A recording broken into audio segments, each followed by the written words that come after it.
morning. Today we have Jackson Rainbow, and we want to welcome you to Wes's World, our local podcast here in DFW. Yes, sir.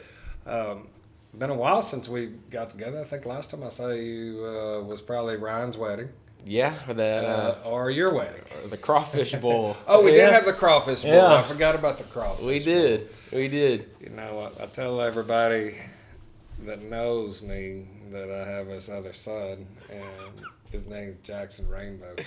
Yes, and sir. Everybody's like, I didn't know you had another son. I go, I have a lot of adopted sons. Yes, you do. know. Yes, sir. So explain to everybody where you started. Give us some ideas. What's going on, where you came from, how you got where you've been, what you've been through. You know, that's a big thing to me. Is just kind Yes, of sir. get an idea. You've been through a lot in your life. I mean, I have. your medical history is So, like mine. yeah, it's You know? a bunch of holes in it, but we got it figured out. So I was born in Tupelo, Mississippi. My parents adopted me, and I came home. I was raised in Texas, in Sherman, and I lived there for years. And our relationship kind of started back when Ryan and I were probably 7 or 8 at the Jay Novacek football camp. Right. And That was at UNT. yeah, and so Ryan and I were good friends there. We played on the same little football team they had us on, and then we parted ways for probably what 7, 8 years, probably middle school age. Yeah. Did you get to meet Jay Novacek in person? Yeah.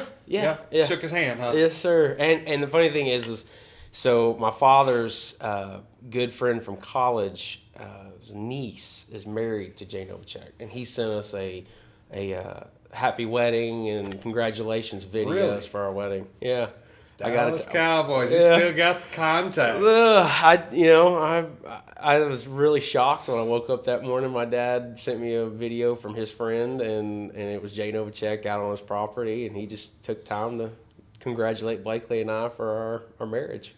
So That's amazing. it's funny how time keeps coming back to us after all these years. So Well, let's roll back a little bit Yeah. because you went through a lot of stuff in life. yes, sir. And tell us about what happened. So right before our relationship got back connected, I found the team, the North Texas Express is what we were called before Coach Damien changed it. And I had suffered a back injury that summer trying to train and get prepared for the next level of football. And, here in Texas, we take football very serious. Right. So I had to step my game up and become more athletic and just get up to that tempo. And I hurt my back. And for 3 months, we did intense physical therapy. My parents and Coach Damien decided to kind of put me just on the practice team for a little while until my back got better. Because 12 years old, dealing with back problems, like that's not a good start. Not fun.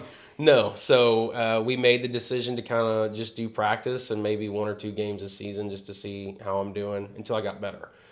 And then we did an MRI in December, and 2 days after that, I got hit perfectly at practice, and I lost the feeling in my legs.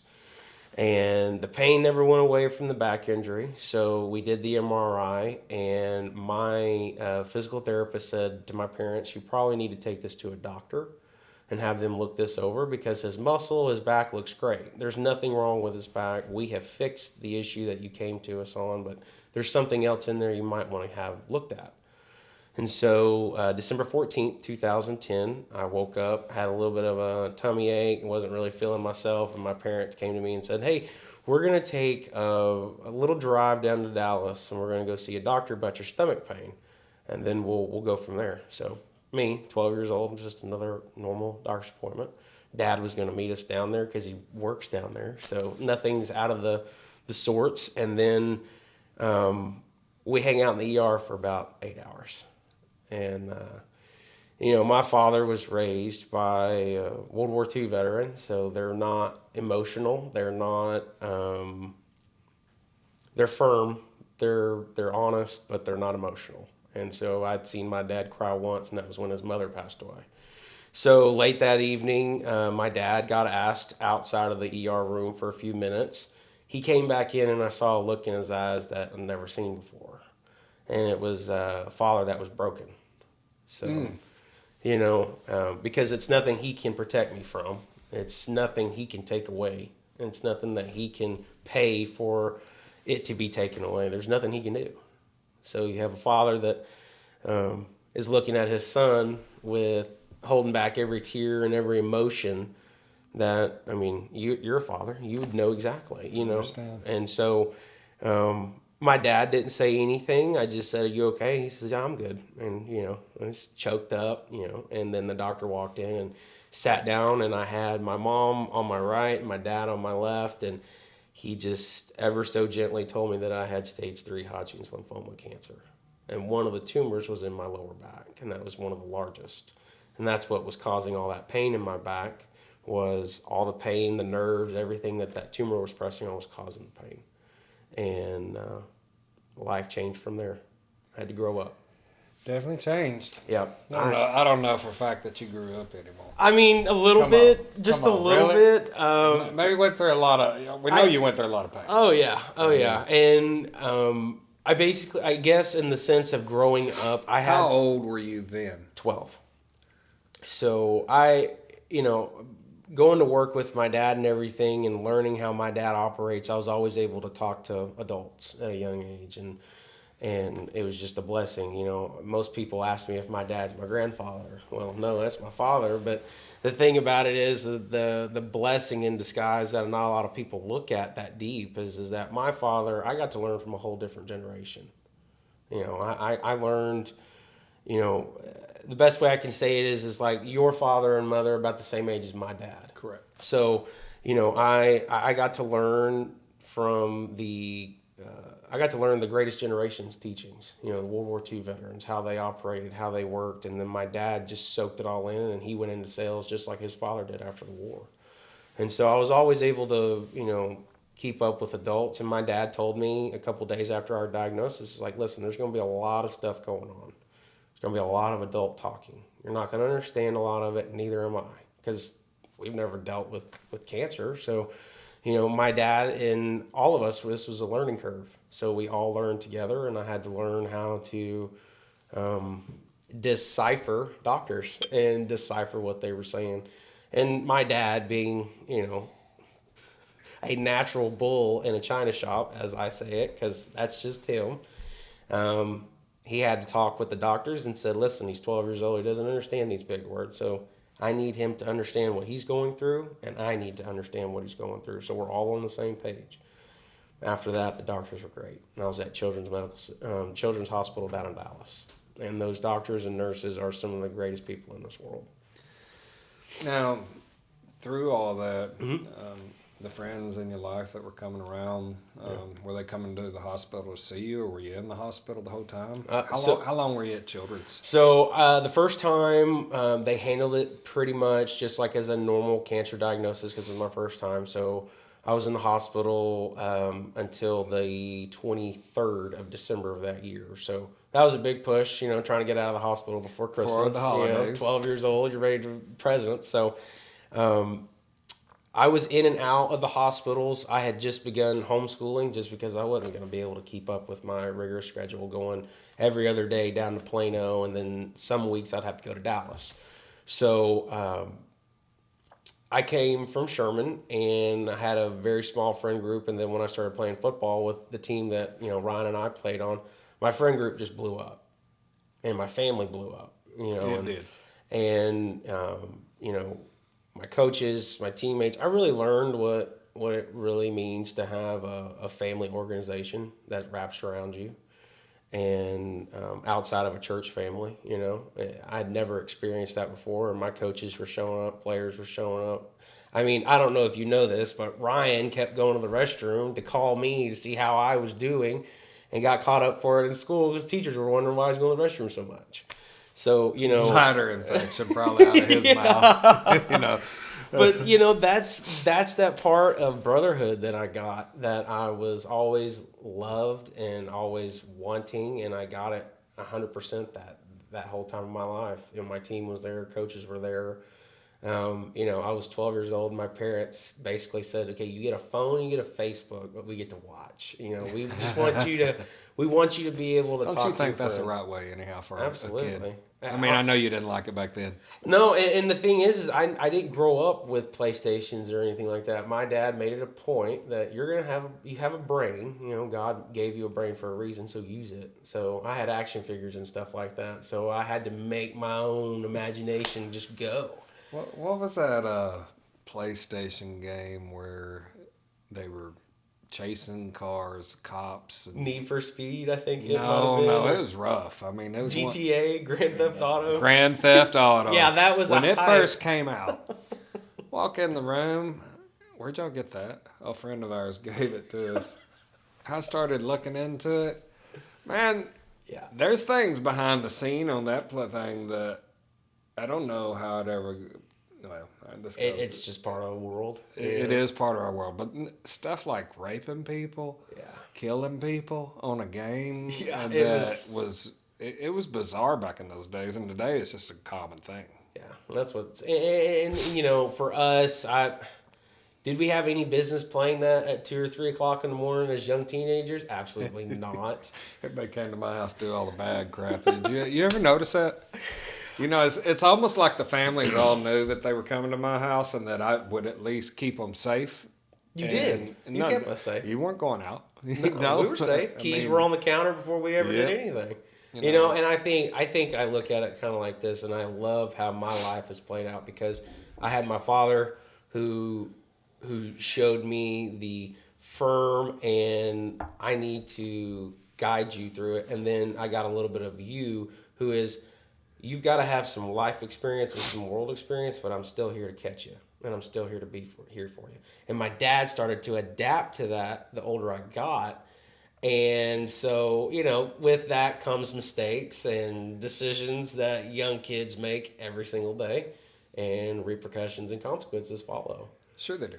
And so, I don't know how many long talks me, Ryan, once or twice, Zach, we got pulled in the office and you sat us down and said, "Okay, let's talk about last night." And then let's talk about this. Let's go through. More like, get your ass in my office now. That crap, that's just not happening here. Yeah. I mean, I was not happy about that. No, and so excuse my language. No, it's the truth. And then so, and I'll be completely honest with you. My parents, the world we live in, you have to watch who you let your children go with. You have to. Oh, for sure. And it's and that's sad that we have to do that now. But my father and you bonded so tight and close that I said, "Hey, Ryan and I want to hang out this weekend. Is it possible?" My dad said, "Yeah, cool."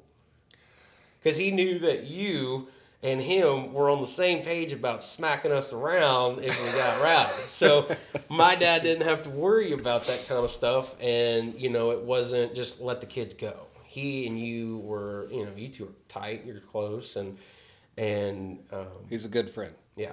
And, my dad is one of those people, he doesn't talk to all of his friends all the time. But when you do, it's right back where you left off. And that's the best friend you can have, to me. Yeah.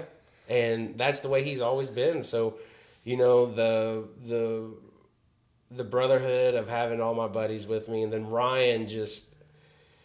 Yeah, let's hear this story. No, spit it out. I have to give him kudos because he protected me all through high school. I agree with that. And I heard a lot of stories. He,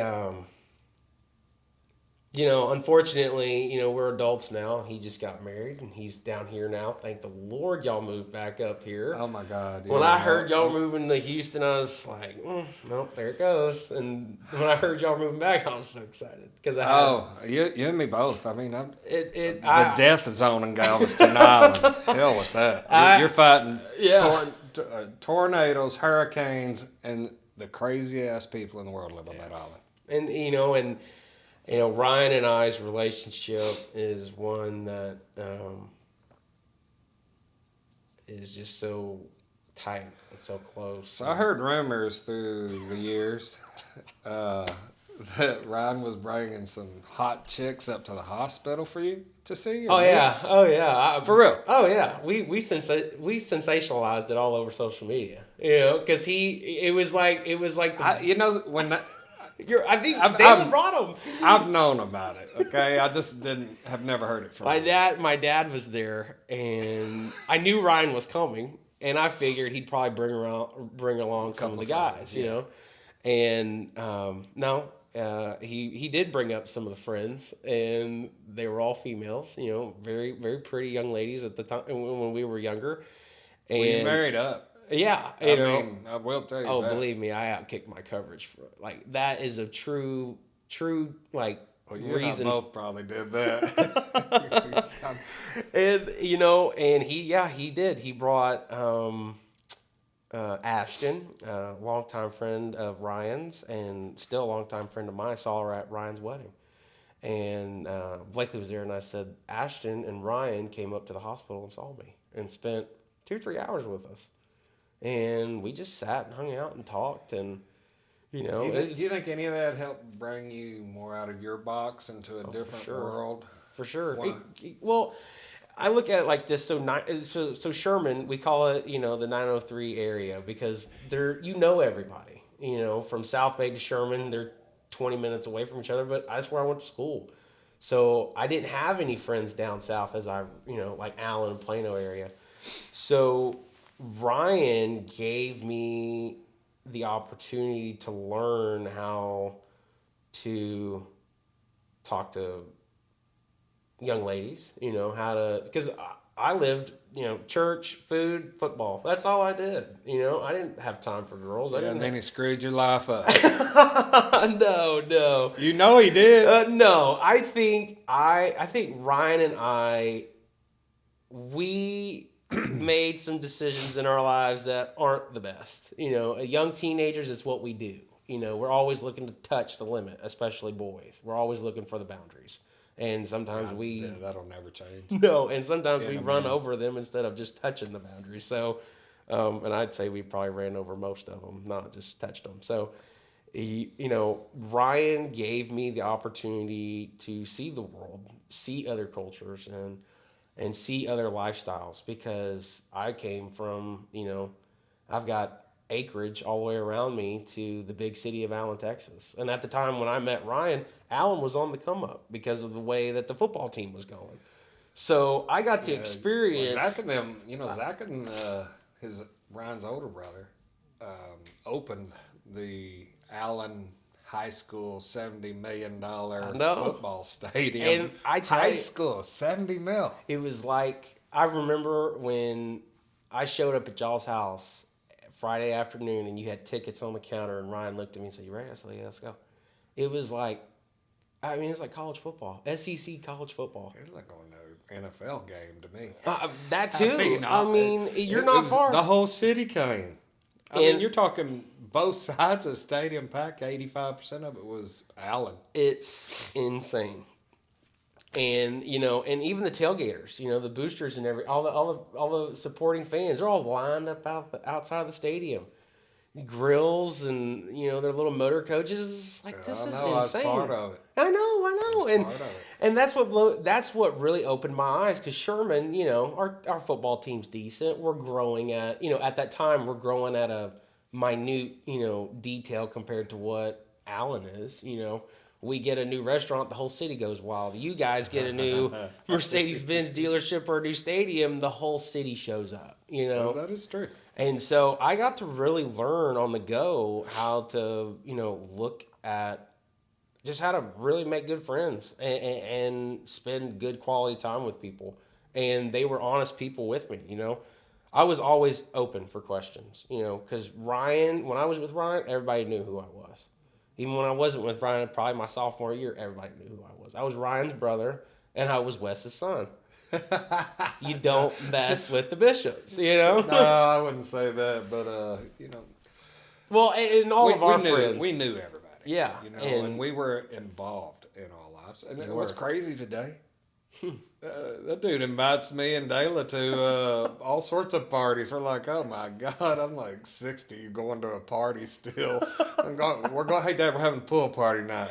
I go over and watch that big TV he put Yeah. up, that Oh, 9 foot by 7 foot oh, TV that's he put that. up outside by his pool. That's one thing. When we had that crawfish boil at his house, I was the first time I'd seen it. He'd send me pictures of it and stuff. He's like, "Look at this," and I'm just like, "Dude, it's Ryan. It's 100% Ryan." How many times have you heard him say he's going to have a huge TV in his backyard? All the way through high school. All the way. All And the I way. can go back to this size. Yeah. That size if the camera's watching us. You know. So what did this do to you? Got into some speaking engagements. I did. Let's talk about your speaking engagements and what you talked about and who you got to talk to, because you had some interesting audiences. I did. And I'd love to see who you talked to. For sure. I have always, from a young age, I've always said you got to find the positives in the most negative times. You just have to. It's how you win. If it's you wake up, you make your bed, that's a win. Take it. No matter if you're fighting cancer. He's a general in the military. Yep, make your bed. I've read it. It's the first thing he say. Yep. And I will tell you, the first thing you learn how to do at boot camp, make a a bed and fold clothes and shine shoes. Oh yeah, you got 15 seconds to eat your dinner today at boot camp. I'm sure that's changed as liberal as this world's Probably. become about stuff and how they do things. But Hey, it was brutal back in those days. Look at the men that made us. Oh, it's the truth. I don't think we make men like we used to. Yeah, I mean, They they don't seem as manly. No. What's your opinion on that? Absolutely not. It's weird. Maybe they need more testosterone. Something. I grew up. It was my father always told me that this world is forever changing. And we've talked about even when times changed in his life, when he was first married, when he was a young kid, so he had some wild times in his life. Yeah, he did. And I got to see I think what really comes down to it is that the way that you and my dad raised Ryan and us you made us to be tough, to be compassionate, to take care of our fellow brother, but to also, if you're going to do something, do it the best. Go big or go home. Why not? What do you have to lose? Go back to what you were doing prior. Exactly. Swing for the roof. And that's what in my book. This is how I talk about it. It's that's what life's all about. You wrote a book? No. Oh, just figuratively in my book of life. There is possibly a book being written here soon. About time. Yes, I know. You and my dad are the two people that have been on top of me. They have ghostwriters, right? Yes. Have you found one? I haven't, but I have the connection to get me in contact with those people now. No, do tell. When you get to that point, I'd like to know that. Yeah, for sure. So I think I'm gonna have to write a book about all of you. Well, I think it would be probably one of the best books ever written. I don't know they want to dig that deep into my life. Well, I think it would be a lot of smiles, a lot of deep understanding and knowledge that comes out of that. Because you yourself have walked through fire plenty of times, just as much as I have, just as much as Ryan, and we all walk a different life. But I think, I really don't know what has really changed when it comes to young men. I do know it's a little bit more of a softer society. When I heard I'm gonna tell you, it's what we eat. Oh, I for think sure. they've poisoned us for so many years with the food that we've been eating. Yeah. That they've destroyed our kids. Oh, for sure. Every year they found a cheaper way: fake meat, fake fruit, fake everything. They've got everything. They're killing us. Yeah. And I think it's intentional. I think it's to keep us not living past 70. I'd say probably I would say I didn't get to become an actual mature adult or semi-mature adult, being 27. We still do some stupid stuff, but you will the rest of your life. Yeah. It's just part of life. And I think for me, the way I've seen it is when I heard the parents start saying "pow pow" to their kids or "time out," I was like, "There it goes." Oh, it's over. Day. Really? Timeout? Yeah. Like, I got put in timeout for like 2-3 minutes. And then usually I'd go back to it. And then if I went back to it, it followed me in a closet with a switch or a belt or a spoon, and I got disciplined. I don't think I ever saw a spoon in my life and would love to. But I was spanked with a bow and arrow from the kids' bow and arrow, the one that you shot with a string and had the little rubber thing that stuck on the mirror or any kind of glass. Me and my brother sword fighting with those things. We cut the handles off of them. We're just getting in it. But see, and somebody almost lost an eye. But that's part of it. You know, and my thing is that another part of it is technology. The only reason I had a phone at 12 years old is because I was fighting cancer. And because of Ryan. That too. So you contact your buddies. Yeah, your dad, you know something? Dads know what you need. For sure. Okay? And usually at the right time. Yeah, but the biggest thing is I've always been a social person. I don't meet strangers. I may not know who you are. I mean, Ryan is a perfect example of me meeting strangers and now having family around, like Mozzie. Perfect example. Oh, no lie. I met Mozzie back when he was going to UNT. I'm sure. Oh, for sure. I met Cam at UNT. Cam's one of my faves. I love Cam. Cam and his wife are such beautiful people. Absolutely. And that's what I've always loved about, like, I've never gotten nervous going anywhere with Ryan. I've never gotten nervous going anywhere with you guys in general. Because I know the people that you go around are reciprocal to the same, in some standards that you guys are. So talking to them is easy. Getting to know them is easy. It's a good way to look at it. And that's how I look at every situation. I have to.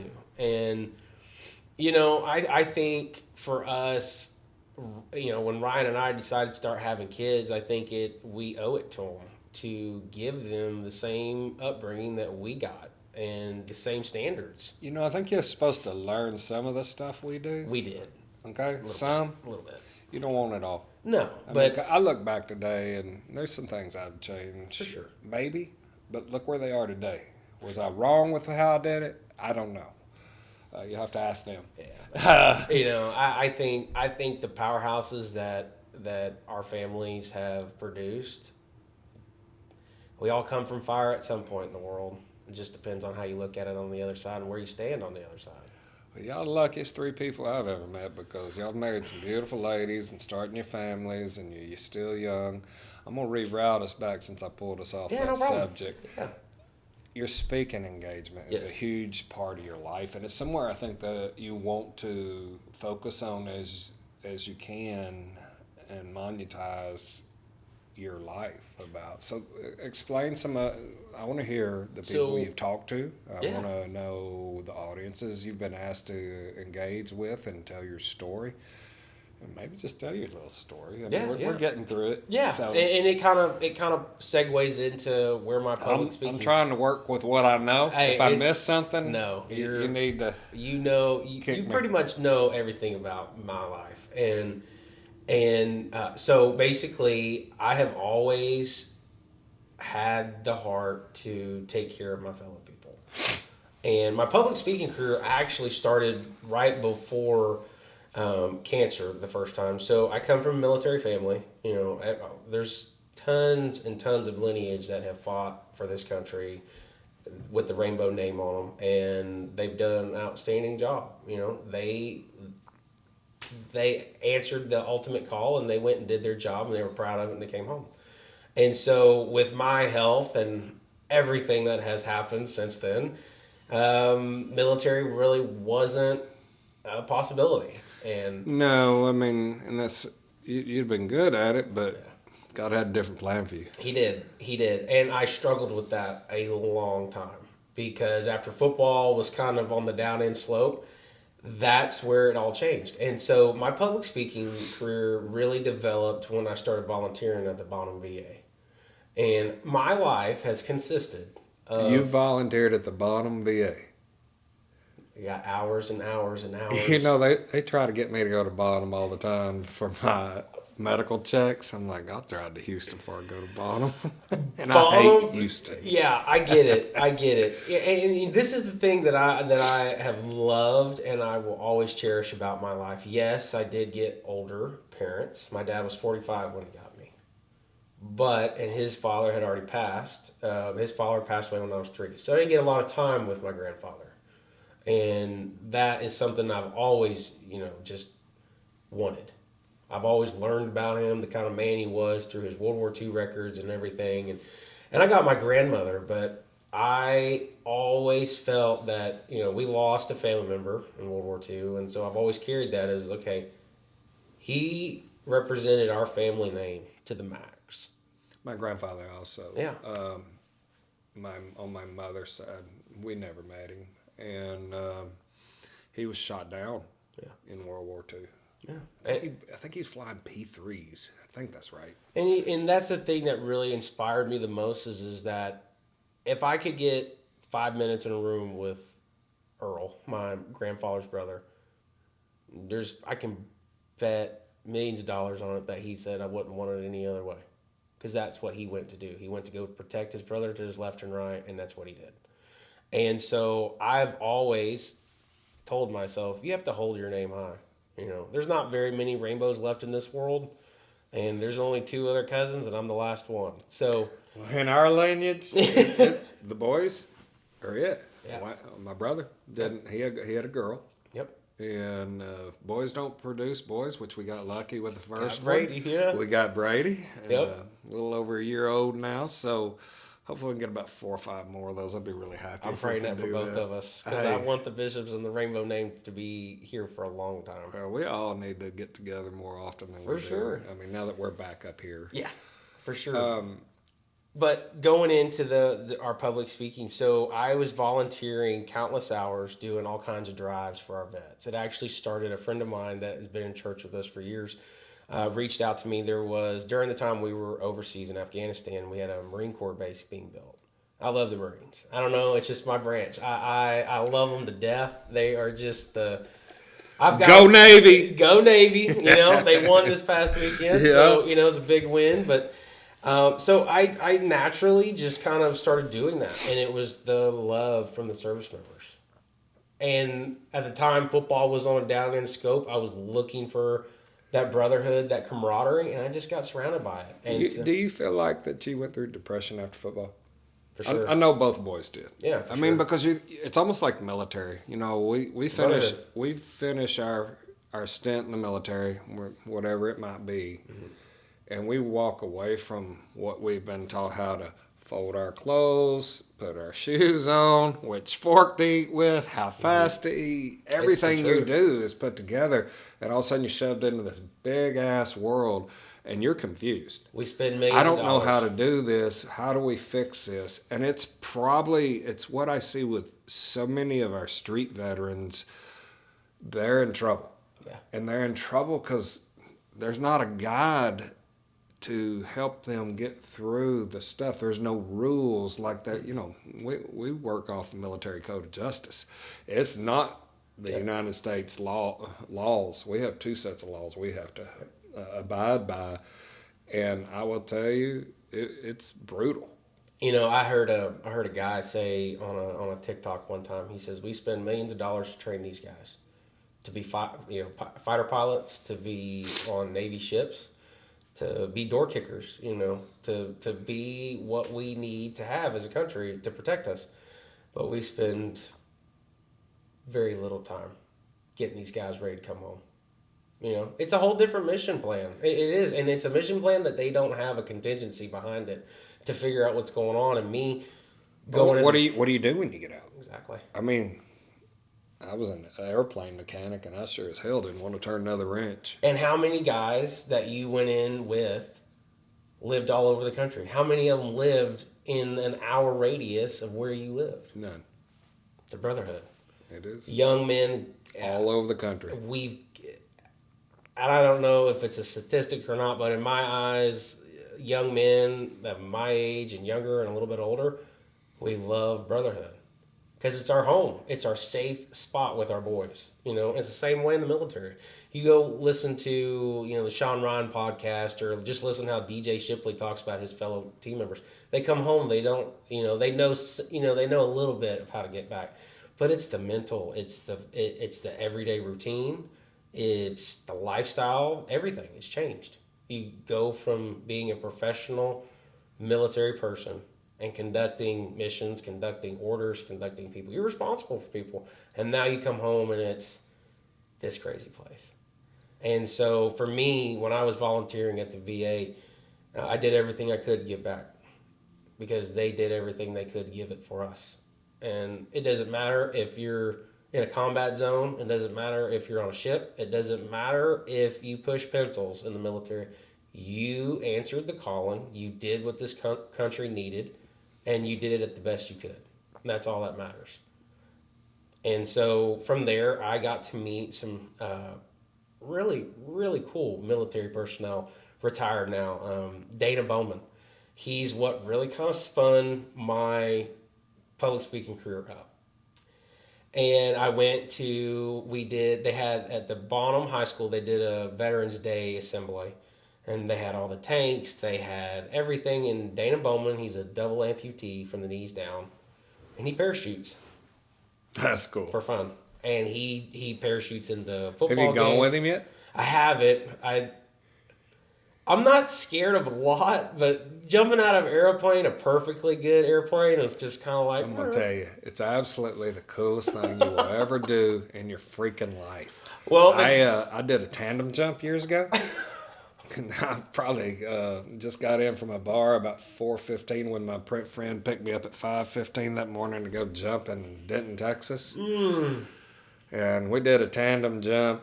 It was quite interesting. He was a lot smaller than me, so really I just stood up like I had a big parachute on my back and jumped out of the damn plane. But I will tell you, I was scared. Yeah. Kind of like you were. Yeah. Or are still. Yeah. And... I don't. At 2,000 feet, I went, I'm not doing this. He's like, just go to 10. Just go to 10,000 before we jump. Something happens at the oxygen level up there because that's how this goes. I've never had anybody pick me up and just jump out of a damn plane. He goes, and then we're going down like this. We're moving pretty fast. And he goes, hey, we got a problem. And I go, yeah, right, man. And we just got the drogue out. Yeah. The drogue is tied up in the front of this chute. And he goes, we have a choice to make. And he goes, but we got to make one.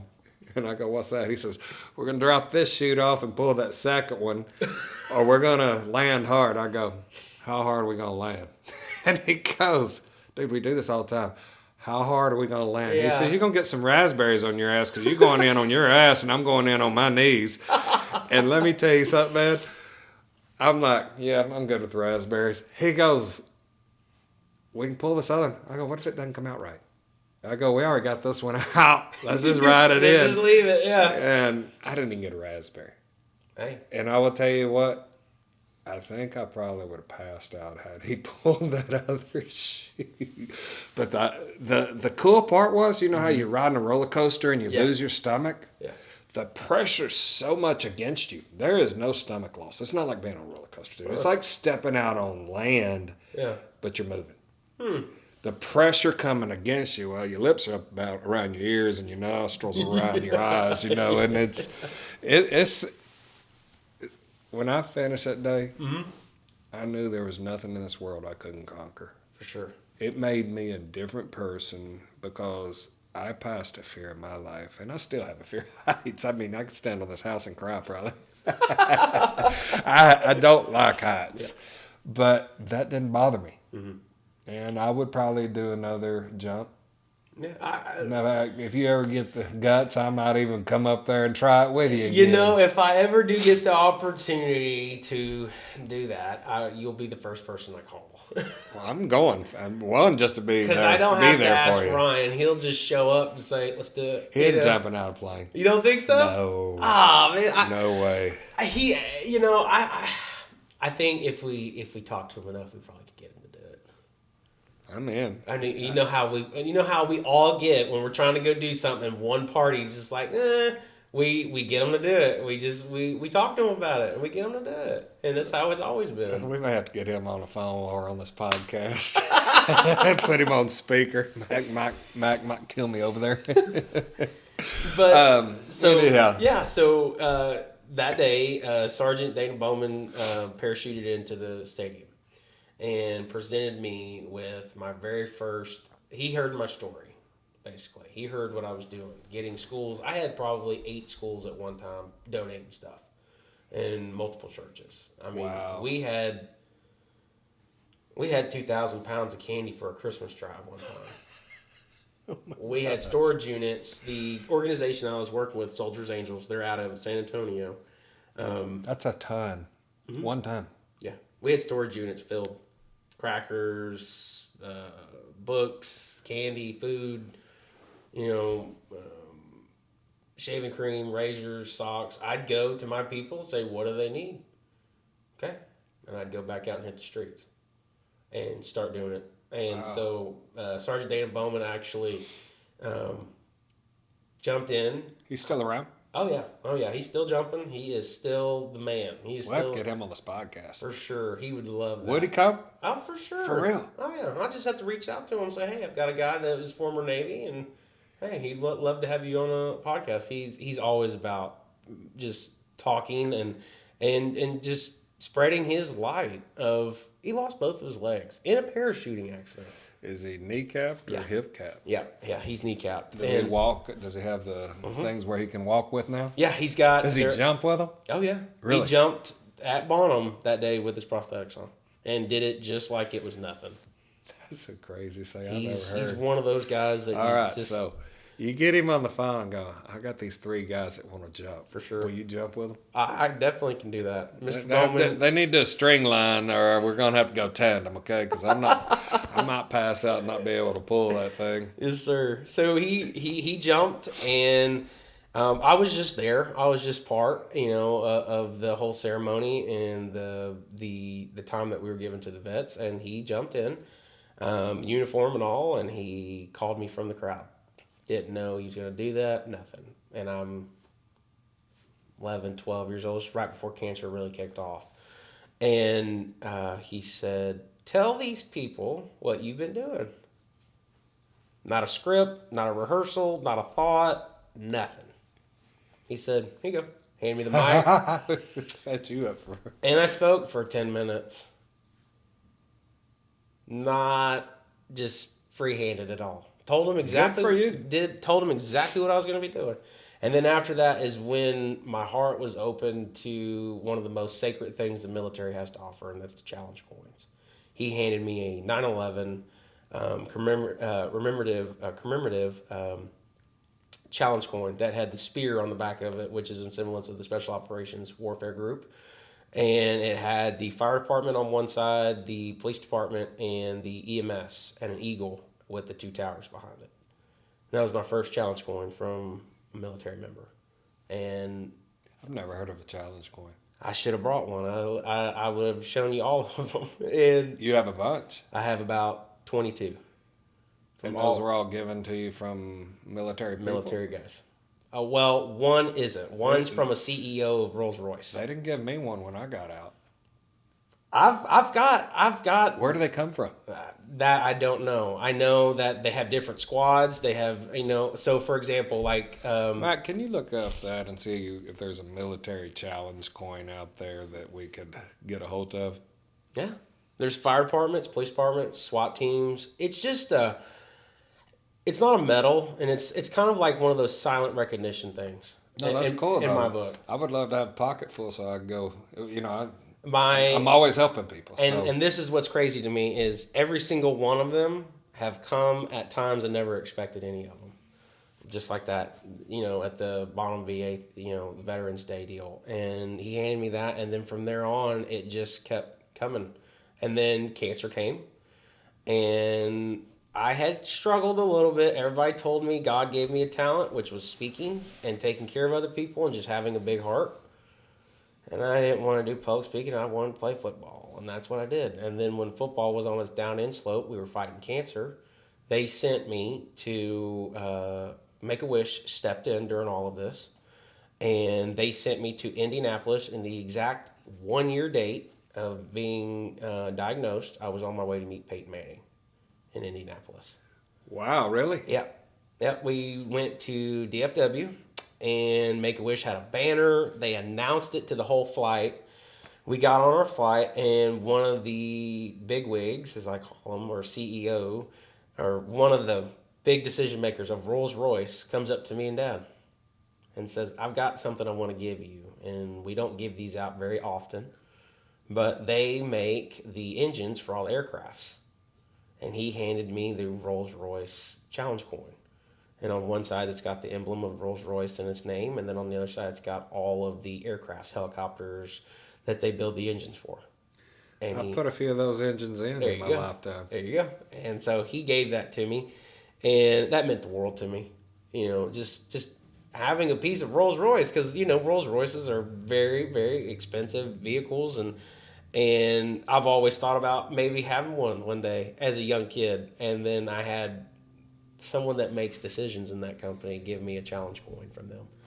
And so from there, I got to meet Peyton Manning. I got to be the Make-A-Wish kid for a moment, and I got to go to a football game. I got to meet other Make-A-Wish kids. One, we spent about an hour together that whole day, and he was fighting brain cancer. And unfortunately, he didn't. He won his fight. Is how I say it. He got the better half of the deal. He got to go be with the man upstairs. You know, our Lord and Savior, and so he won at the end of the day. That's how I have to look at it. He didn't lose. You know, we're all going to win one day. Yep, we are. And, well, maybe not all of us, but... Yeah, I get it. And so from there, Make-A-Wish did everything and more for my family. And their organization gives families time to reconnect, bond, have a time of peace during all this stuff. And so I talked to my dad and I said, I got to start speaking or doing something for them. Whatever they need us to do, we need to do it. And so it went on from there. And I started public speaking at smaller corporate events. And then it just grew and kept growing and kept growing. And then my largest event to this day, which is, I'll kind of tell you how I learned this and then segue into it, but I heard Mike Tyson one time say that when you're favored by God, you're favored by the devil. And this is a perfect way to segue into this. So I got a phone call to speak at the NCAA Division II conference for Make-A-Wish because NCAA donates and fundraises tons of money for kids. How old are you at this point? 13. 14. Yeah, 14. And I'd known you guys already, right? You know, and Ryan and our relationship was already starting to build and become close. And they asked me to come speak at their conference, and it started out at 1,200 people, moved to 2,000 people, and once I got off the stage, it was 3,500 people at the Gaylord, and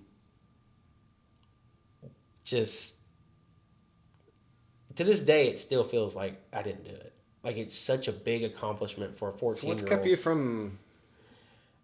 You know, I jumping in that part of the world and trying to do something with it. Why? Mentally. Well, we just fixed that. You're sitting here with me on camera, so what's the difference? You might hit it in front of... Yeah. You might get 50 people to and look so at you from, again. Not quite 2,000 or 2,500. No. We're trying to grow, man. For sure. For sure. And but maybe we can help you grow. For sure. Absolutely. You've always been that helping hand. Always been a person I can call to. And so, you know, from there, I went and spoke. And this is the worst part. All of my speaking professors, instructors, coaches, they can't. So you've been coached at this. Yeah, we had a young lady in our church. And I say young because I'm being respectful. She had taught. She was a professor for public speaking at a college, and then she went on to teach at a big company for telecommunications. And so it just kind of naturally started. My mom knew she did it, so I just started getting coaching and teaching. And this is the number one thing that everyone can't stand about me. But I can rehearse the speech. I can have bullet points. I can write that thing 1,000 times. The minute I walk on the stage, it's completely different. Yeah, I'm the same way, man. Same. I mean, it's. I found a better way to speak, though. What I is don't that? like the crowd. I've been Really? there. I've sat in front of 5,000 people. Mm-hmm. Got clapped off the stage and asked to come back seriously on the same day. And that's the last time I stood on stage. I don't like the stage presence. Big crowds. This movie producer we have here, Yeah. Mr. Mac Ruiz, he's the one that has got me doing this. And I'm finding it's quite fun because I get to. This is where I love to do. I spend more. I'm learning from you in ways that I didn't know some things, and my head, it's never. I tell people all the time, spinning. Podcasts are some of the best things to do because it's a normal conversation, one-on-one, few people in the room, whatever it is. It's just people catching up. It's just people getting to know other people, and I think that's what I love. I don't mind the big stage. Now, I'm opposite of you. Crowds, not a problem because I ain't got to look at all of them. I'm looking at their foreheads and the top of their heads because they can't see that I'm looking directly at them because they're so far out. There's so many people. You get me in a room with probably 20 people or less. But how do you speak to them? Just naturally. God. I mean, I can have conversations sitting here with you, but I don't know how to speak to multiple people. I think what really helped me then at that conference to kind of get my foot or my entire being self involved in this kind of lifestyle was I got to meet the students, the college students. Mm-hmm. I got to meet them about an hour before I actually spoke. And they sat right in the front row. So just like as we're, talking now, that's what I got to do with them for about an hour, hour and a half. So all I did when I would look to the crowd and I need to kind of move my head to work the crowd and do what I need to do, I just look at them. Look at them for a few minutes, go back to the crowd. That's cool. Walk around for a little bit. And that's what I'm saying is this kind of stuff is not like, I didn't get taught how to look at people like that. They didn't teach me that. They taught me how to write a speech that is gripping, that is motivational, that is just good for other people to hear. Not the kind of stuff like how to walk a stage or anything like that. I had to wing it all the way through, and it's paid off. And it's just one of those natural things. Now, it's not a natural thing in my book, like I'm just that good. No, it's God. He has given me the tools and the just that, I guess, personality about me. Like I can get on the level with you got a people. Great personality. And so, it's all accolades to God. But I did that, and then from there on, it just went crazy. I just started doing more speaking engagements. I was traveling. And I was fighting. Did you speak for any NFL teams? I didn't. You did speak. I mean, you spoke, talked about Peyton Manning. Yep, I did. I spoke. I didn't really speak at any NFL functions or anything like that. But through my life, I spoke to plenty of NFL players. Ronnie Braxton. Our Real Truth. Our guy. And your speed coach. Yeah, and he used to work y'all's asses off. I tell you, he go home crying at night. Nothing, at least you went to bed. These are the two things that made me probably, other than getting married to my beautiful wife, the two things that I was looking for in the crowd that day I got married was you and Ronnie. And we both showed up. If I had you two there, I was like, family's here. Family's here. As soon as that thing was over, I was sneaking out, and all of a sudden, here comes your dad. Oh, boy. Yeah. Hey, where you going? Yeah. I've got another engagement to go to. But he said, no, you're getting family pictures with us. And that's I'm like, right. He goes, you're an honorary parent or something like that. And that's the thing that really separated our wedding, I think, from a lot of weddings. A lot of people do receptions after, and that's where they get to know everybody. I did pictures, and it was not planned. I said, you know what? I looked at Blakely and I said, you know what? If we're going to do pictures, this is the most important time to do it. So we had family. We had you and Ryan come up there. Jordan came up there. We had family members could take pictures, but it was fun. And we have that memory now. We have those long-lasting memories. And it's not, we forgot to take pictures. No, we got all the pictures we could. And so it just kind of segued, kind of going back to public speaking. Ronnie used my story because Ronnie does play a big factor in my story. I trained, does. My second, and kind of going. Probably the reason you made it through some of this stuff. Oh, for sure, for sure. So, it kind of going back, I kind of glazed over it a minute, but so I spoke. I spoke on a Monday for the NCAA Division II, and then the next day I went for a routine CT scan, and it never happened before. But my oncologist called my mom, or no, she called my dad, really, because she knew I wasn't with my dad. And they said, bring Jackson by the clinic this afternoon, please. And, That's got to be scary. Yeah. And I didn't know my dad was going to be there. I didn't know he was even in the picture at the time. He was working, and sometimes he'd show up because he works in that area. It's real easy for him just to jot over. And so me and my mom go back to the clinic, and I see his truck. And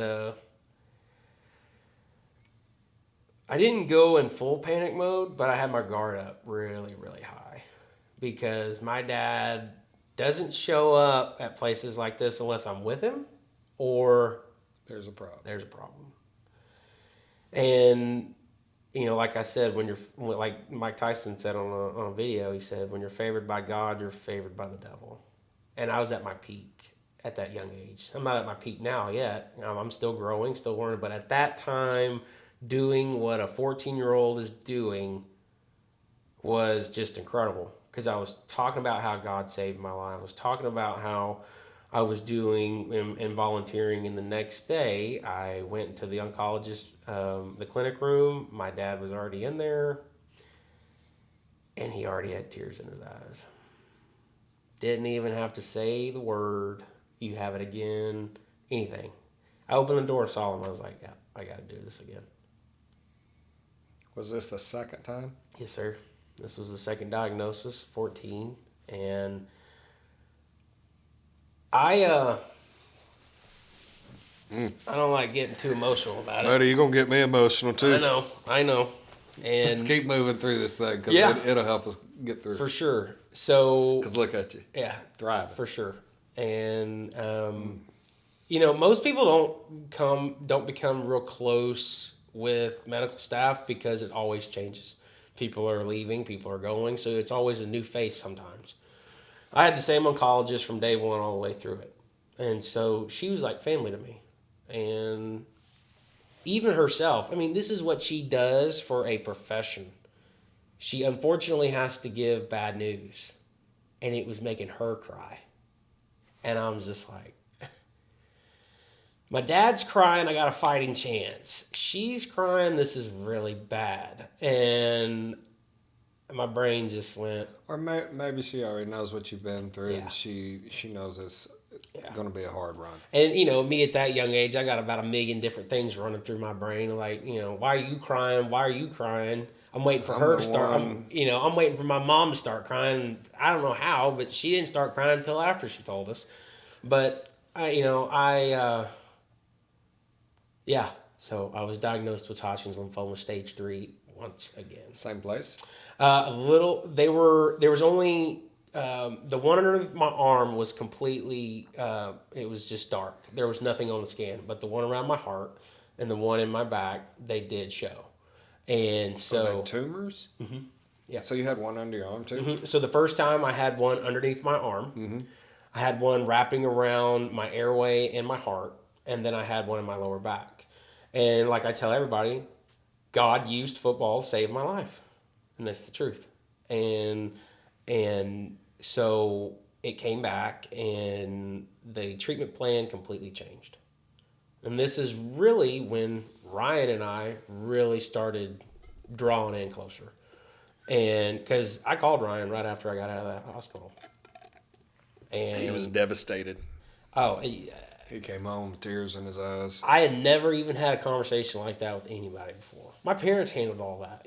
They told people that we were having to fight cancer. I didn't ask my parents. I just needed to talk to somebody. A friend. And, He's a friend, but he's my brother. He is. I know we're not related really, but he is. I tell We're everybody. as related as you want to be Yeah, because because I believe when you're accepted into a family, it doesn't matter whether it's blood or not. he's. I mean, I called him and I just said, Ryan, I don't know how to say this, but I'm not going to be playing football anymore. And he asked me what's going on, and I told him. And our conversation was not quick, but we kept it to a time limit, basically.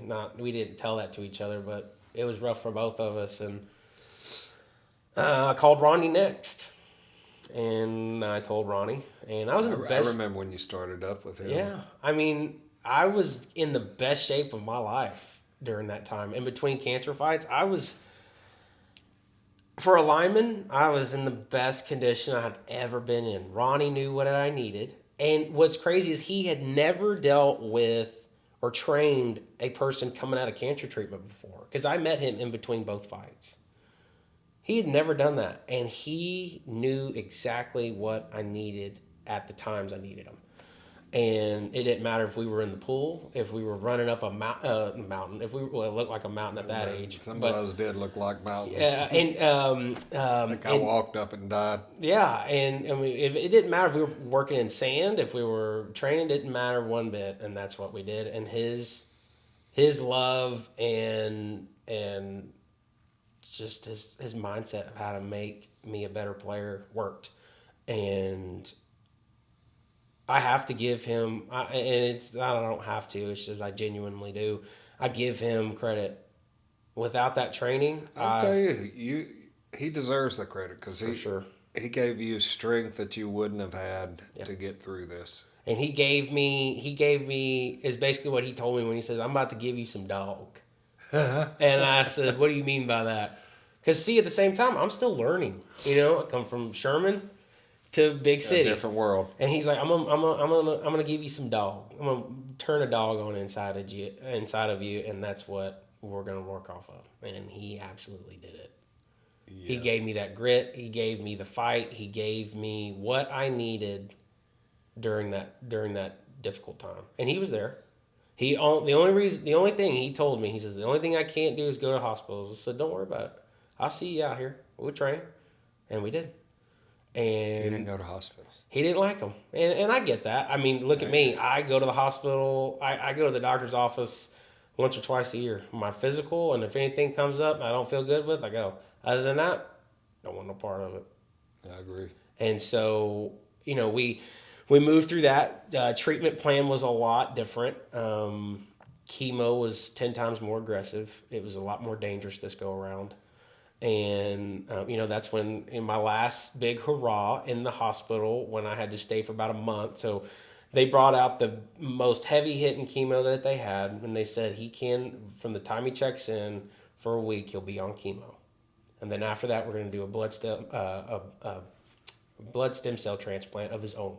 And that was a blessing in the eyes, because a lot of kids sometimes have to get transplants. I did my own blood cell transplant, and so it worked out really good. God was involved the entire time, and we pushed through it. And I stand on this every single day, all 10 toes, business, 100%. The only thing that we did not take care of was my mental capacity and my mental state. Yeah, I saw a state of that. I will never forget it as long as I live. You scared the hell out of me. Oh, I know. And I scared. I mean, I'm just saying. I scared the hell out of myself.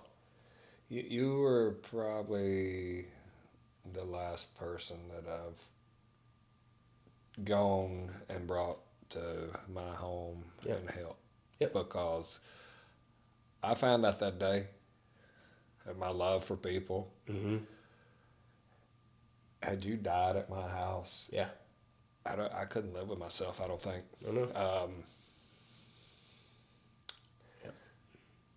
It's one of those things that was one of the hardest days of my life when Dayla walked up and says, "You need to go downstairs Yeah. She goes, I don't know if he's alive.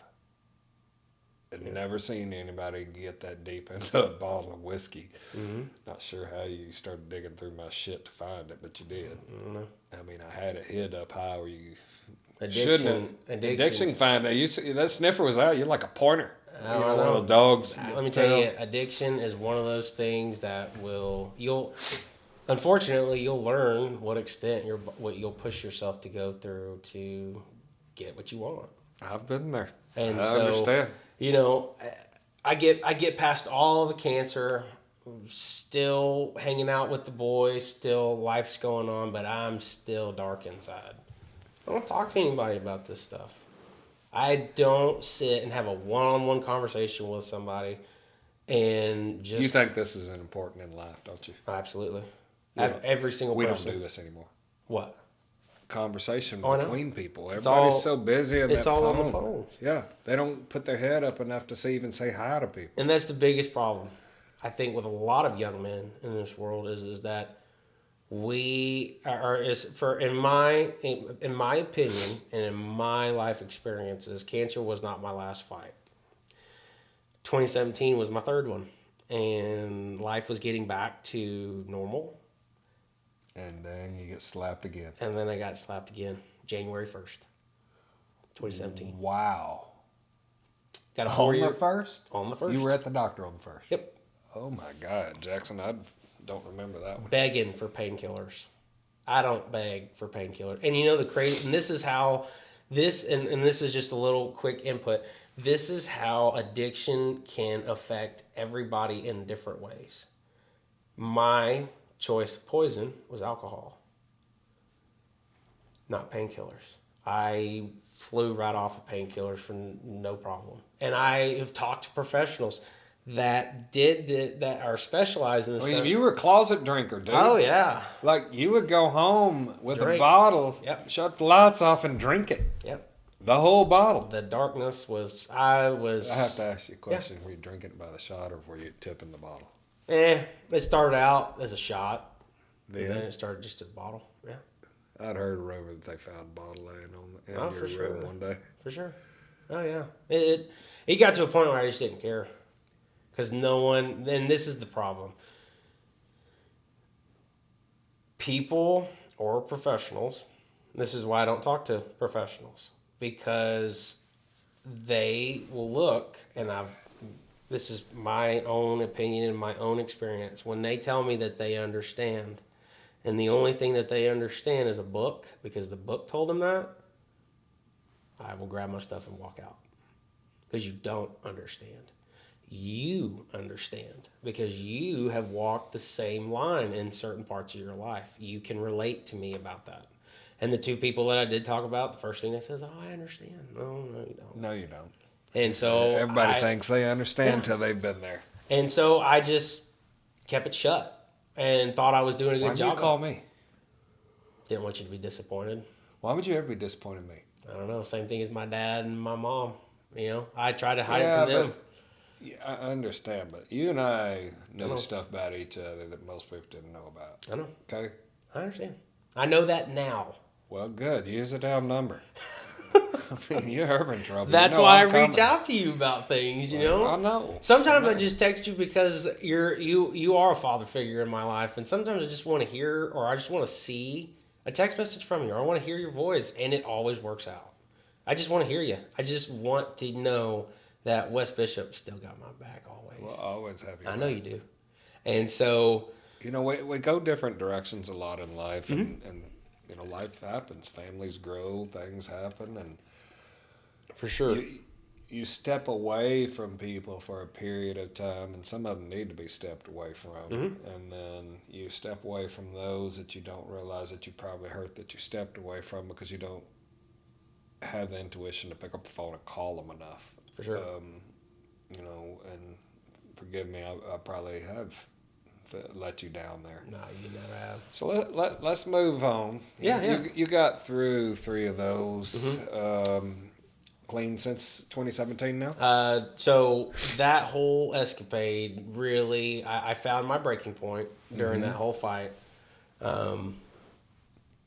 I don't think I've ever told you this. I might have, but you have a letter.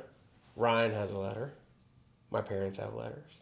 When 2017 really came to a fight, and I mean, I'll say it like this, and I'm not saying cancer is anything to walk through, but I would go through cancer twice again before I go through the 2017 fight again.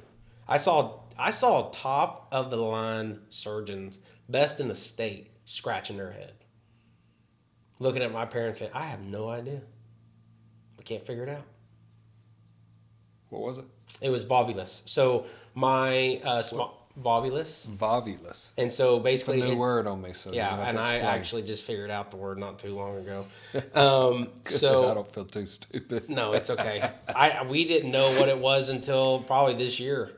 I just never got an actual name for the diagnosis because no one knew what it was. And 2017 was a hard fight. So my small intestine twisted, unbeknownst to us. A piece of scar tissue from cancer had started slowly wrapping around my small intestine. And January 1st, I was in the hospital with pain that brought me to my knees. Wow. Yeah. And you know, the New Year's Eve, I had already started feeling some of it. And I took some Tylenol or some Advil, and it went away for a little while. And then the next day, we had a New Year's Eve party. My family brought some of our church family over, and we had a normal party like we always did. And I was in my parents' room on the ground, on my knees, begging someone to take me to the hospital. That never happens. I don't go. If I can fix it, I'll fix it. If I know I'm good, I'm good. Don't be the typical man. Go to the doctor. Oh, I know, when you I need to know, be and there. I did, and it went on all the way to August, and so we went to my last day was UT Southwestern in Dallas, and I had tubes coming out of every hole in my body. I had hair down to about right here. I let my beard grow out. I was having fun with it. I wanted to see how long I could grow my hair, so I just did. And little did I know that April or May would be the month that I found my breaking point. And I pretty much called it a day. I was done fighting. I was tired. Doctors can't tell me what's going on. I've Been there, done that one before. had surgeries after surgeries, NG tubes going in my nose. I don't know how many of those I pulled out because I was so tired of it. And one night is probably about, I can't remember because I was on painkillers from January 1st to end of July. Dilaudid. IV drip with a button. Oh my God. Yeah, don't have a problem with it now. That's what I'm saying is like with addiction, the disease is so different for everyone else. No problem. Came off of the Dilaudid, no problem. And so that the end of April, early May, I had basically found my breaking point, and I wrote 14 letters that night, all night, with my mom laying on the sofa couch deal that the hospitals have with a phone light and a pen. Well, you know what? I'm glad I didn't get mine. I'm glad no one got theirs. I'm just telling you. I get it, and I would. I know It would be horrible. But 19 years old, got some of Texas. We've got some of the best medical care, We do. and so that's one of the reasons why I've always wanted to stay in Texas, because I've had great care. My parents, my family, you and Ryan, when y'all had your injuries and different things and different stuff, it's always been great. It's always been good. And so my brain, darkness is flowing in, the negativity is coming in, and I prayed my last prayer as I thought, and I basically asked God to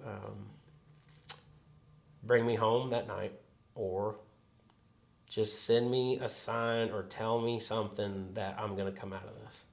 And that was my breaking point that night, because I was fully ready to call it a night that night. And look at you now. Yep.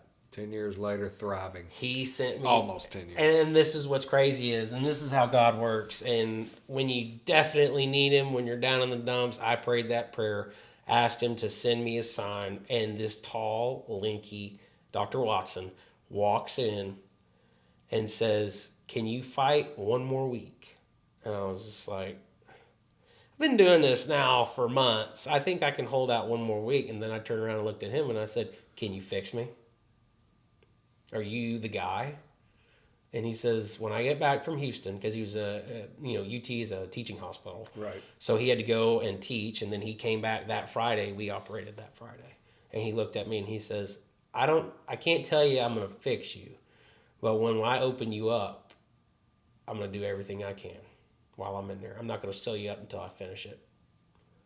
He's a man of his word.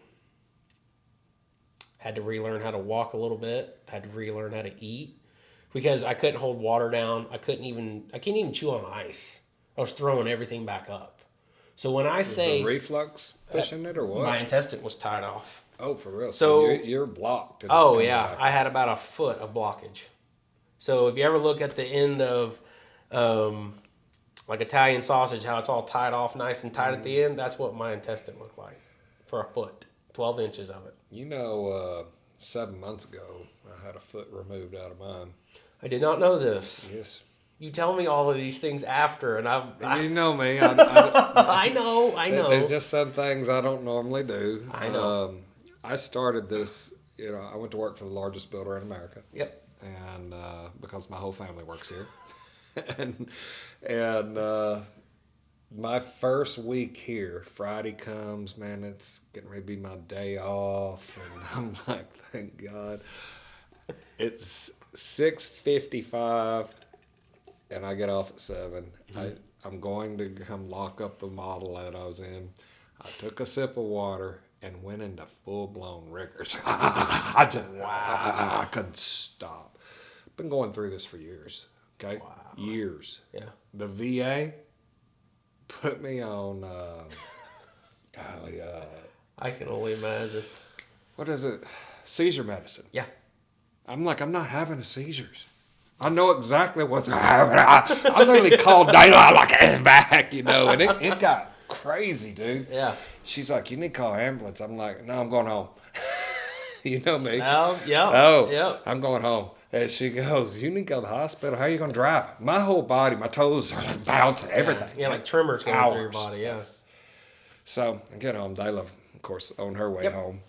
And she's like, you got to go to the hospital. I'm like, all right, call the ambulance. And ambulance won't take me to McKinney. Yeah. They take me to Greenville. Okay. 2.5 years of studies with seizure medicine, blinking lights going on in my face because they think I'm having seizures. Yeah. And I'm like, guys, it's not seizures. This guy in Greenville walks in. He had pretty good history. The Biden group had destroyed his life as a doctor, and he had been chastised for not believing in the COVID shot. Now he's working in Greenville.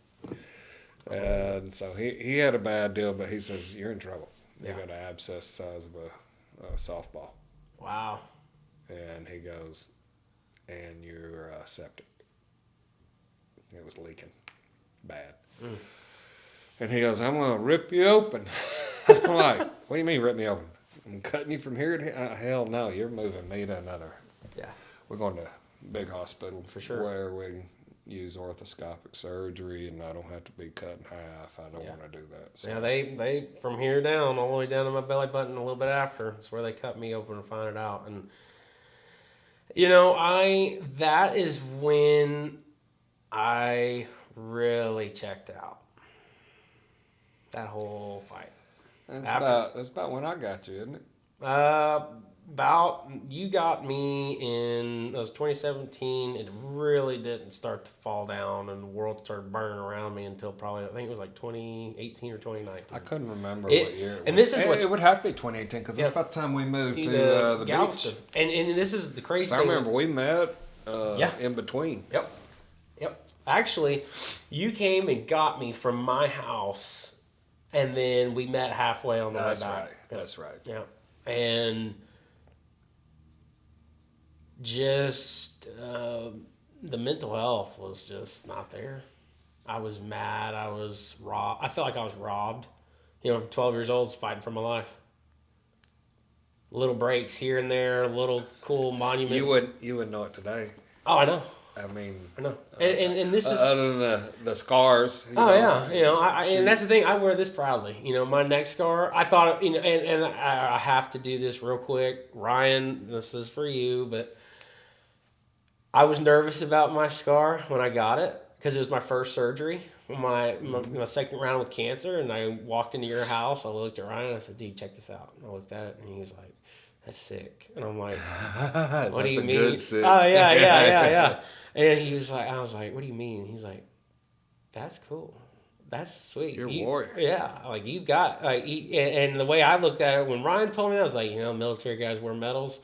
This is a medal of victory, and that's how I've always worn it, and that's how I'm so proud of it. Wow, that's that's pretty good for that age. For sure. To tell you something like that. Yeah, and so since all this has happened, yeah. Your life has changed considerably. You're kind of getting your life back together. Sobriety is a beautiful thing, The grass is greener than normal, and Absolutely. the skies are blue compared to that gray look.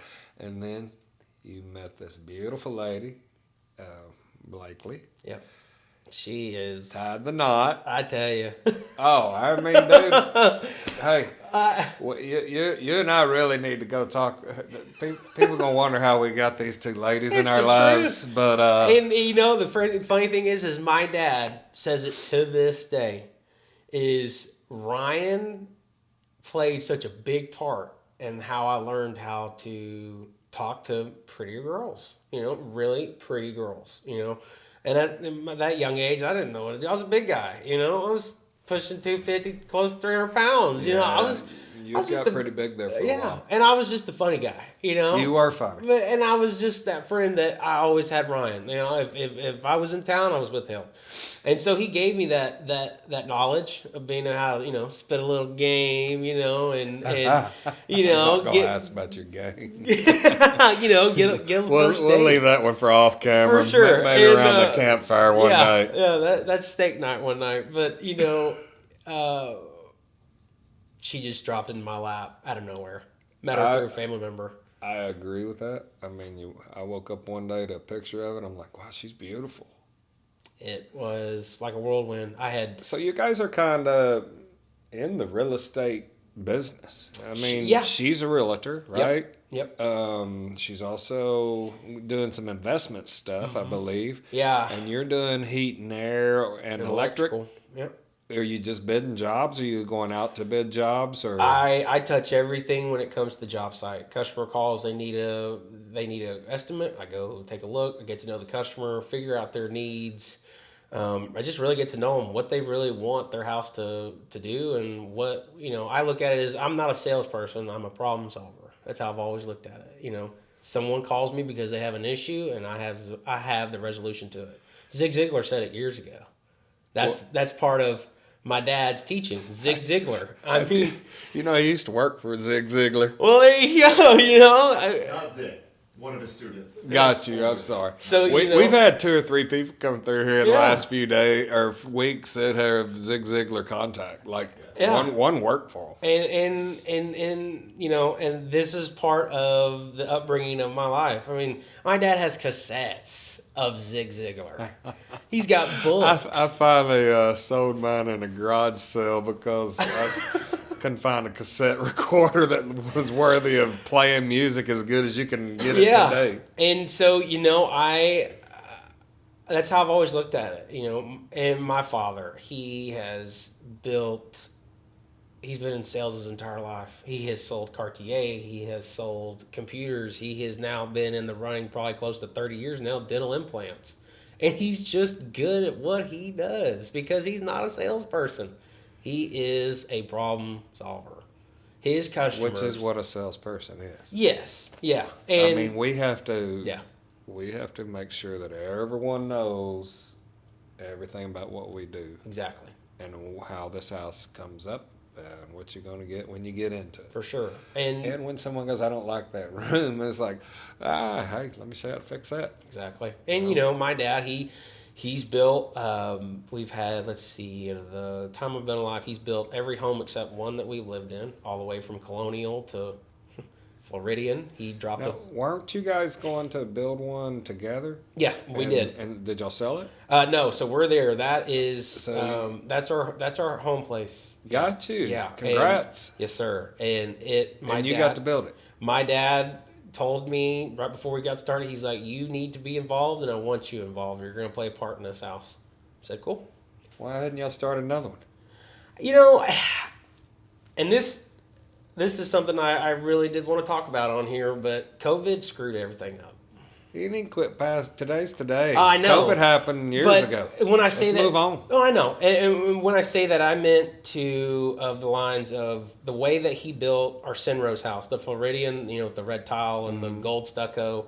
He built that house. He had one or two maybe small hiccups. One was Mother Nature. A lightning strike went down the chimney, blew the chimney off of the house. Oh my God! Ran really? ran down the legs of an aluminum ladder. They're not living in it yet. Oh no! We moved out. That was a Senrose house. So when we were building it, I got to see what sometimes happens, and I was still young, but I got to learn. My dad taught me how to read the blueprints.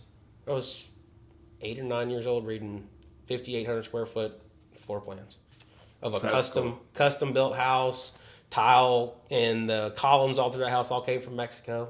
I was learning how to really build a house that you want, And so this house that we've been in now for a year, Dad and I, we decided we want acreage. We want to get back to where the rainbow started, so we're ranching. And so we found, and this is a little bit of advice, whoever hears this, if you're looking for property up in rural areas of Texas, look for the man-made or the handmade for sale signs.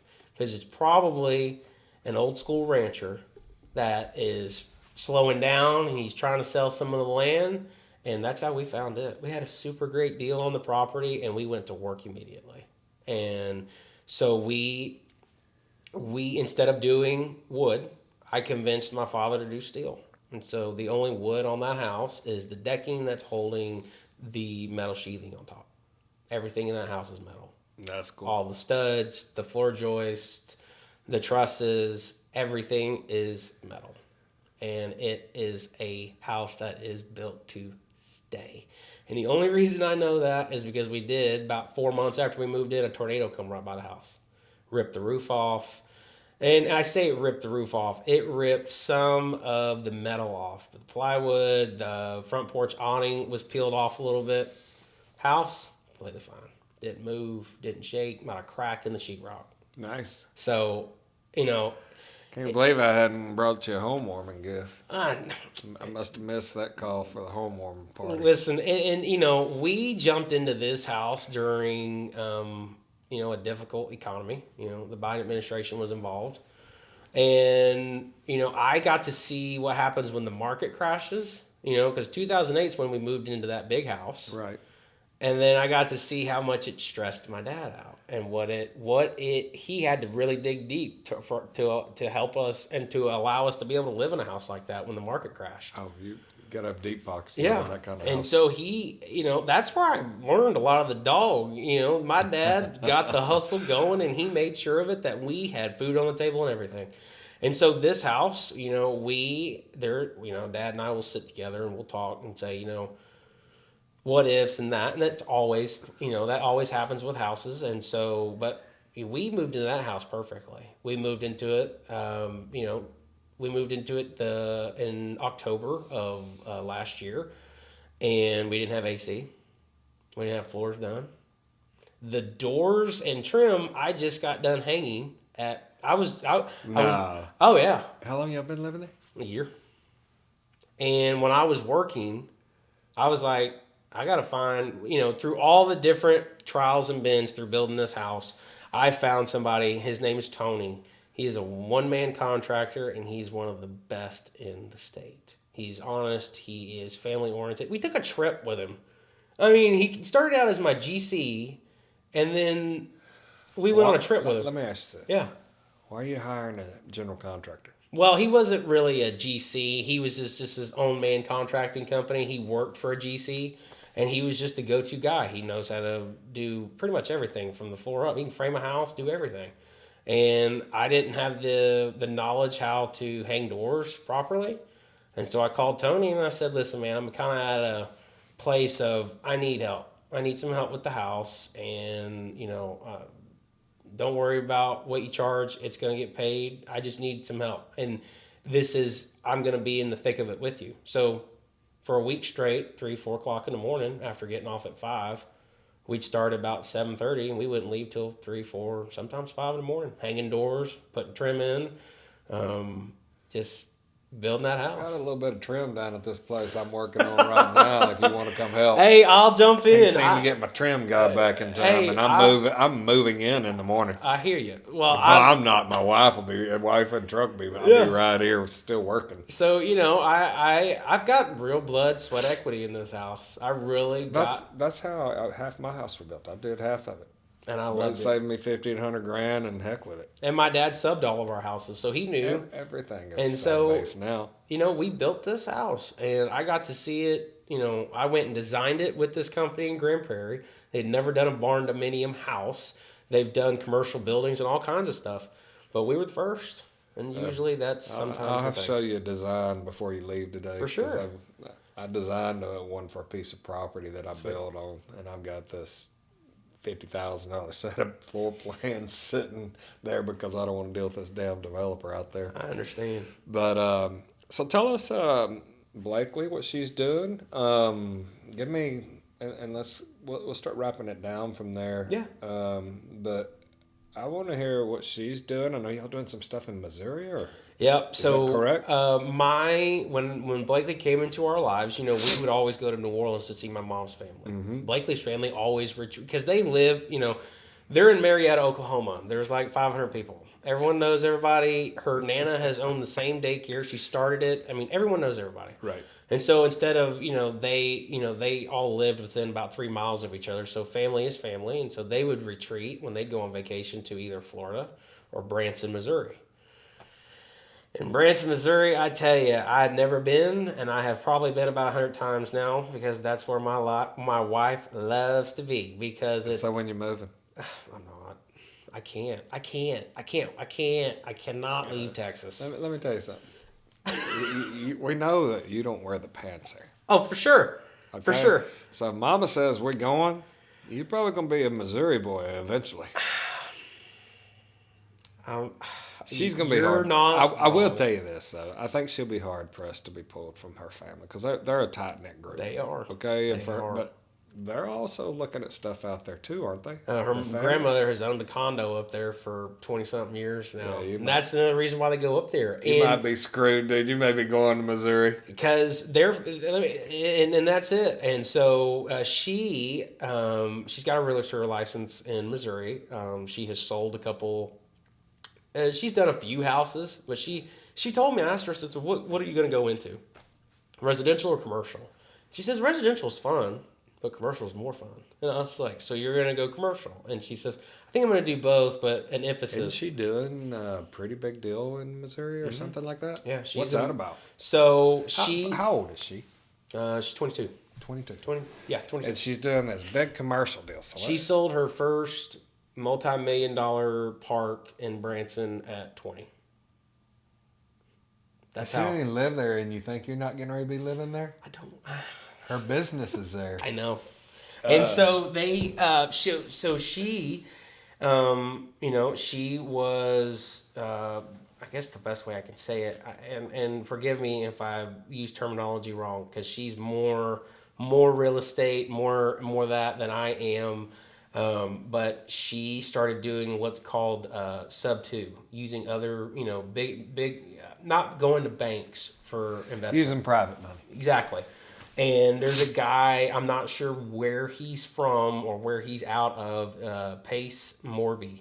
He started, they call it sub 2.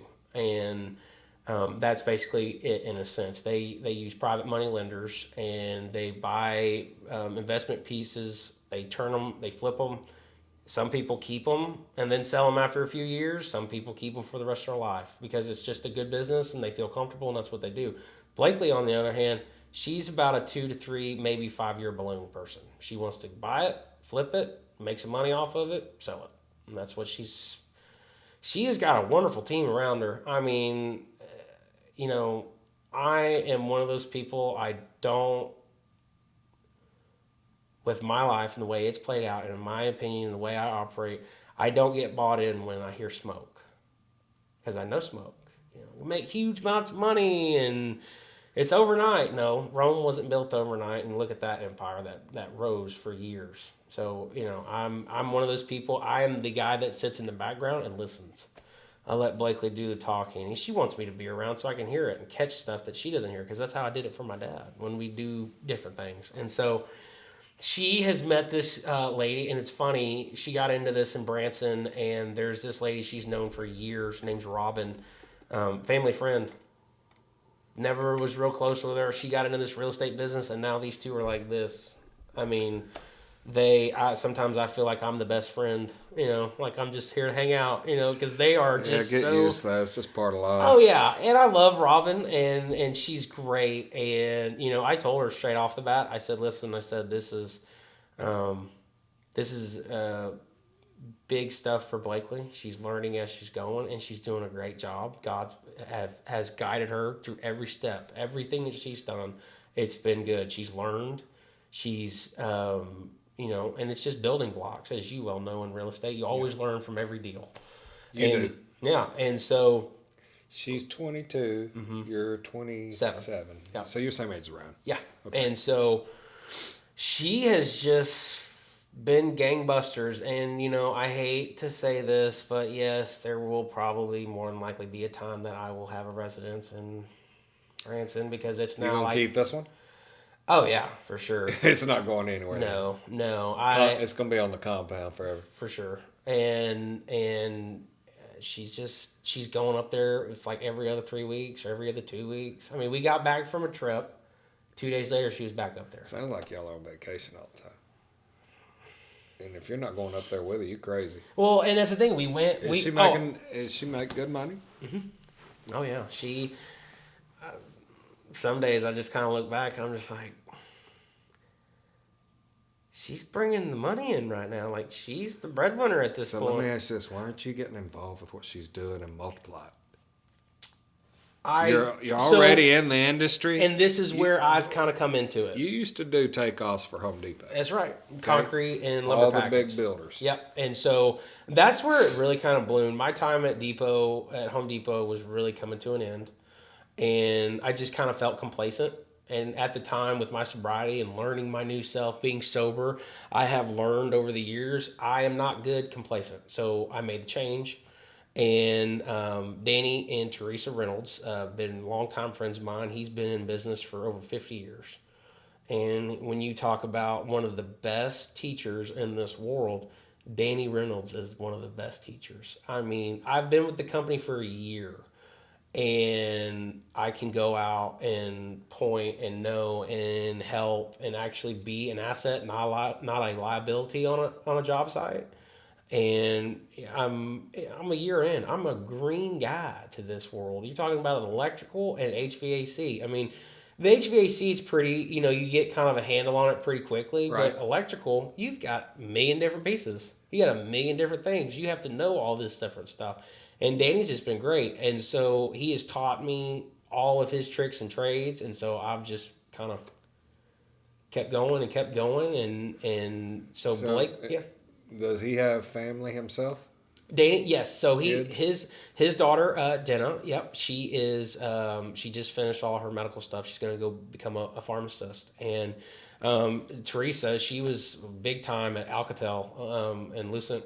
They both worked for that company, but she was flying around. Teresa, his wife, was flying around company jets. I mean, she was big time. She was corporate level, and she did it for years.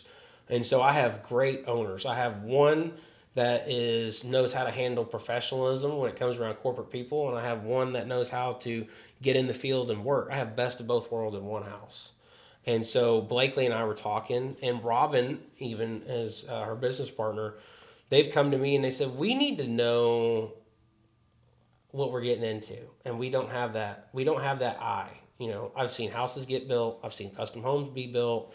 I've seen commercial buildings, takeoffs, everything, and it's a life's experience all leading up to this. And so Could have just called me, man. I know. But as well as you know now, I'm one of those, hard-headed people got to learn on his own, and that's what I've always been. It So, is.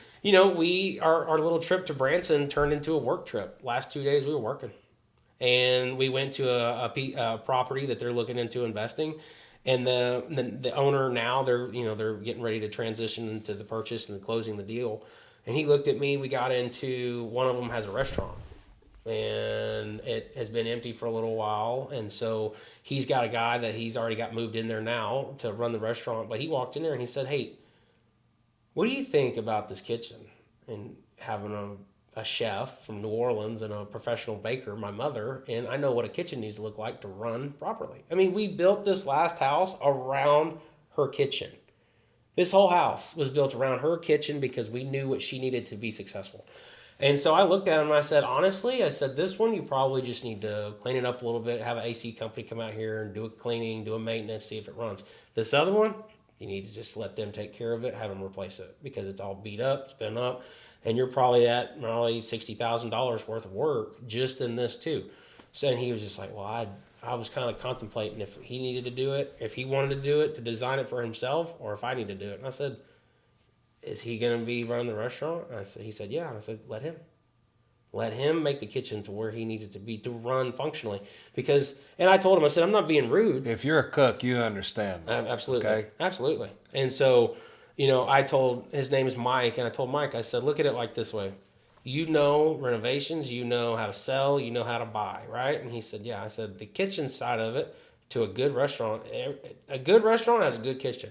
And we talked about it for a few minutes, and so that kind of showed them the knowledge that I have when it comes to certain things and how to really look in deeply on houses and different properties to know that what you're getting into, the cost of renovations, the cost of just the different things that has to go into it. And so that's my part.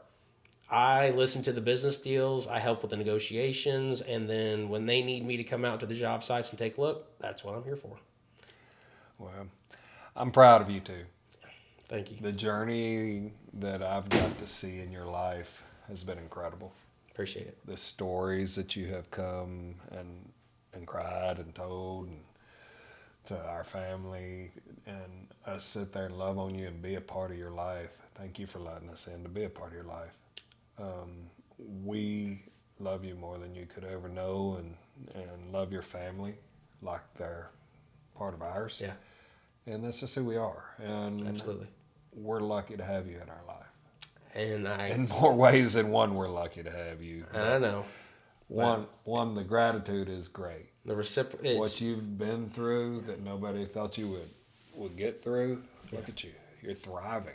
Yes, sir. Beautiful family starting. Got your own home. Life's going good for you. Yes, and things are rough in life, and you get a bunch of bumps, and you just get back up and take another swing at the world. Find the smile. Don't ever quit. Yeah, find the positivity. That's how I've always told everybody. Every time I had to fight cancer, anything, I had to find something that was positive to keep my little self going. And it is so hard. You go through 38 surgeries and 4 heart attacks. It's difficult. It's hard to find anything happy to be about. I understand. I had to ask Dayla one day, I go, how do you stay so happy? She's always smiling. That's what I love about Mama Dayla. You know why? I have no idea. She goes, it's a choice to be happy, Wes. She goes, I wake up every morning and I pray to God to give me happiness. Absolutely. And it's a choice. You have a choice to be happy. You got a choice to be nice. Or you got a choice to be an asshole like you. And I'm like, well, okay, I'm going to learn to be happier because I just got called an asshole by my wife, who does not use that word. If there's one person in this world that I think if she wanted to quit selling houses and just go into teaching people how to smile, she'd be professional at it. I have never seen a time. The only time I've ever seen her without a smile on her face is when we went to the hospital to see her dad in the hospital. Right. And he called me T-Bone. Never met him before. He said, what's up, T-Bone? And I saw that smile come on her face, and I was just like, she's got that. And I love that about Mama Dayla. She has always had that just glowing smile, and it's infectious to everybody around her. Hey, 32 years of marriage for us. Yes. Congrats. And it took me 29 of those years to ask that question. How the hell do you stay so happy? I never understood how you get up and be that happy because I fought all this crap through my life after getting out of the military and stuff. And it's been a journey also, as you know. For sure. I remember through high school when you were going through your stuff, when and all your health issues. I remember it. I went through that PTSD and severe depression and, I know. But, and I look the heart attacks were brutal, bro. I remember when I got that phone call. I remember. And they slit you from here down to here to open you up. That's a different breed of business. And that's how I look at it with myself. I have scars. My chest looks like a hand grenade went off on it. But, I look at it when I look myself in the mirror, I said, listen, these are all your accomplishments. And you wear them proud. See, I needed to hear that today. Because I told Dayla years ago, after a botched surgery, and tears run down my face, and I remember saying, I look like a weed whacker has just beat the hell out of me. Yep. Like he just started hitting me everywhere, because that's how many holes I got in me, or strips of parts being cut open. And I don't think anybody ever understands what you have to do to be cut open, put back together. You're set back. Your body is coming. It's not going back together the way it was opened up. Exactly. But you make it through it, and I don't know, the internal body is brilliant. It's its own thing. And yes, you got some stoppage and stuff, and you just come back from it. You don't give up. And that's what I love about you, Jackson Rainbow. With that, I want to welcome you and thank you so much for coming into my life. And most of all, thank you for joining the Wes Bishop podcast of Wes's World. Absolutely. We're trying to get this thing off the ground. You're number 7, I believe. I love it. Is that correct?